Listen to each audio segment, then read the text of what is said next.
जंगल में रहता था एक कालू कौवा। उसकी पत्नी का नाम था गोरी और उनका एक बेटा भी था जिसका नाम जग्गू कौवा था। कौवों की अपनी जिंदगी तो चोरियां करते गुजर गई थी और अब वो दोनों पति पत्नी अपने बेटे को चोरियां करने की ट्रेनिंग दे रहे थे। शाबाश बेटा, आज तुम पहले दिन अकेले कोई चोरी करने जा रहे हो। कुछ जरूरी बातें अपने पापा से सीख लो। सबसे पहले जहाँ से माल चोरी करना हो वहाँ से थोड़ी दूर बैठकर इधर उधर अच्छे से देख लेना। पापा मुझे जाने दें, मैं आपसे बड़ा चोर बनूंगा, मुझे सब पता है। सुनो तो बेटा, और जब चोरी कर लो तो पीछे देखे बिना भागना है। और मम्मा अगर कोई देख ले तो फिर, इसीलिए तो पीछे मुड़कर नहीं देखना। फिर कौवे और कौवी का बेटा पहले दिन चोरी करने जाता है।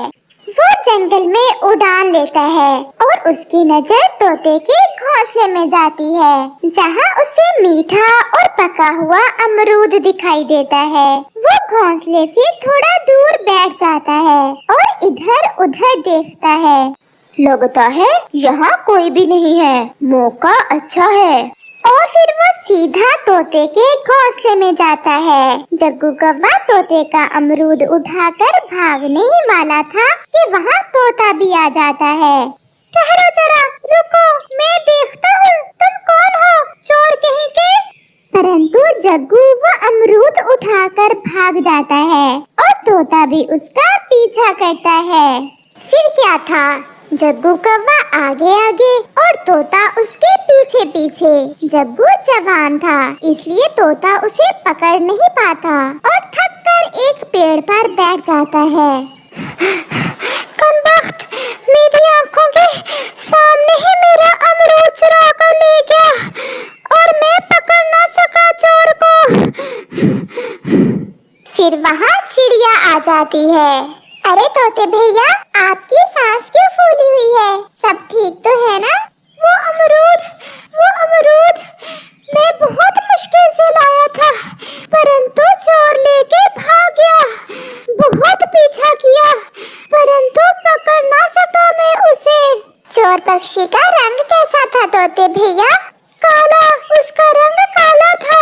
मुझे तो वो कालू कौवा ही लग रहा था, परंतु मैं अभी अभी कौवे के घर के पास ही आई हूँ। कालू कौवा और उसकी पत्नी तो अपने घर में सो रहे थे और उनका बेटा जग्गू तो अभी छोटा है।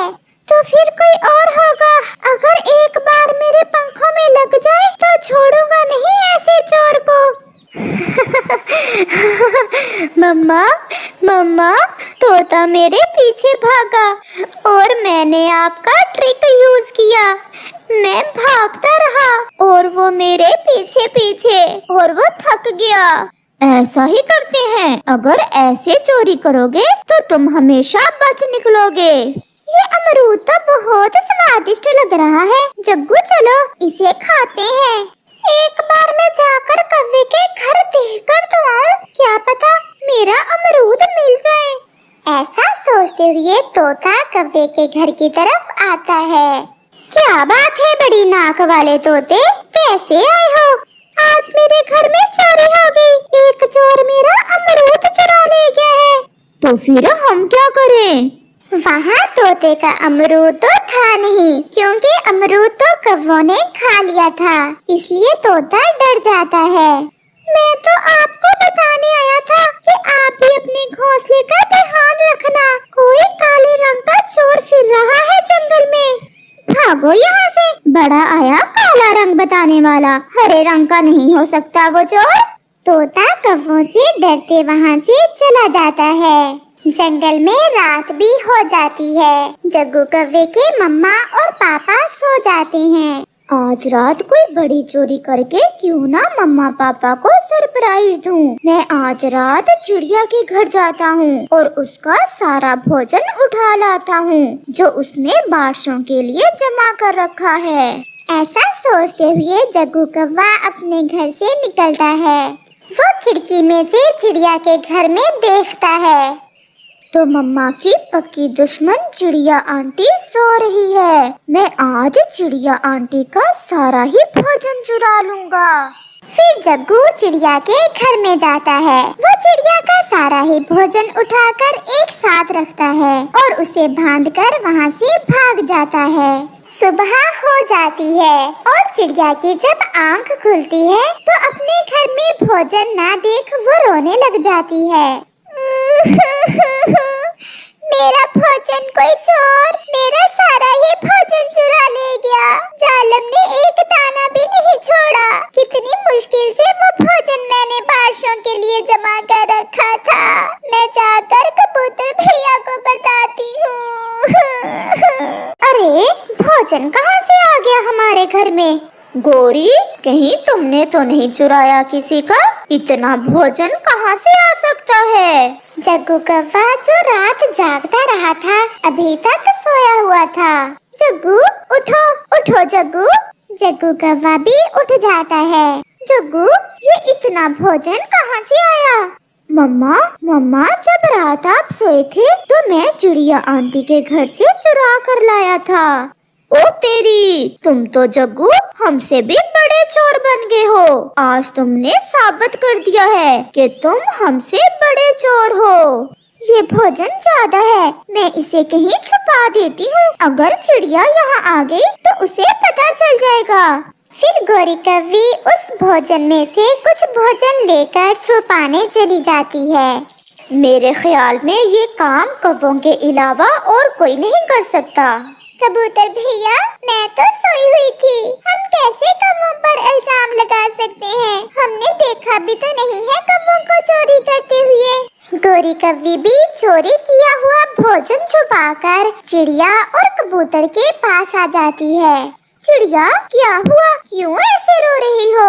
चिड़िया रोए ना तो और क्या करे। कोई चोर आज रात चिड़िया का सारा भोजन चुरा ले गया है।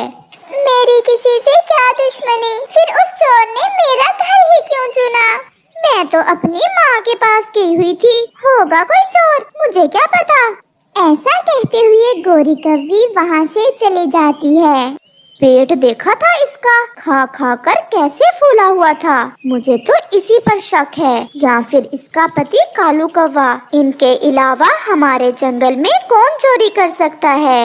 ऐसे ही कुछ दिन गुजर जाते हैं और फिर एक दिन जंगल में चील के बेटे की शादी थी।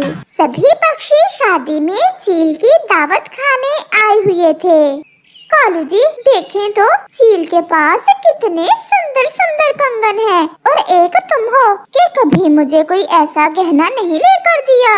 ये कंगन बहुत कीमती हैं। इतने पैसे मेरे पास नहीं कि मैं तुम्हें ऐसे कंगन लेकर दे सकूं। जग्गू बेटा अपने मम्मा पापा की बातें सुन रहा था, क्योंकि उसने नई नई चोरियां शुरू की थी, इसलिए उसे तो ऐसे काम करने में बहुत मजा आ रहा था।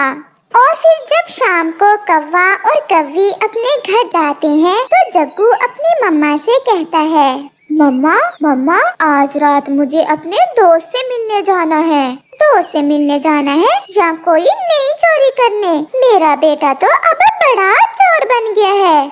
नहीं मम्मा, मुझे अपने दोस्त से मिलने जाना है, परंतु रात को घर से बाहर जाना मुझे कुछ ठीक नहीं लग रहा।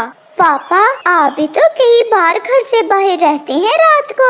ऐसा कहते हुए जग्गू कौवा वहाँ से चला जाता है। कुछ चलने फिरने दो मेरे बेटे को, मौज कर ले, यही तो दिन है आजादी के। जग्गू कौवा एक पेड़ पर बैठ जाता है और रात होने का इंतजार करने लगता है। और फिर जैसे ही रात होती है जग्गू कौवा वहाँ से उड़ता है और चील के घर की तरफ जाता है। आज तो बड़ी चोरी होगी। आज मैं भोजन के अलावा कुछ और भी चुराऊंगा, और वो है चील के कंगन, और मैं अपनी मम्मा को आज खुश कर दूंगा।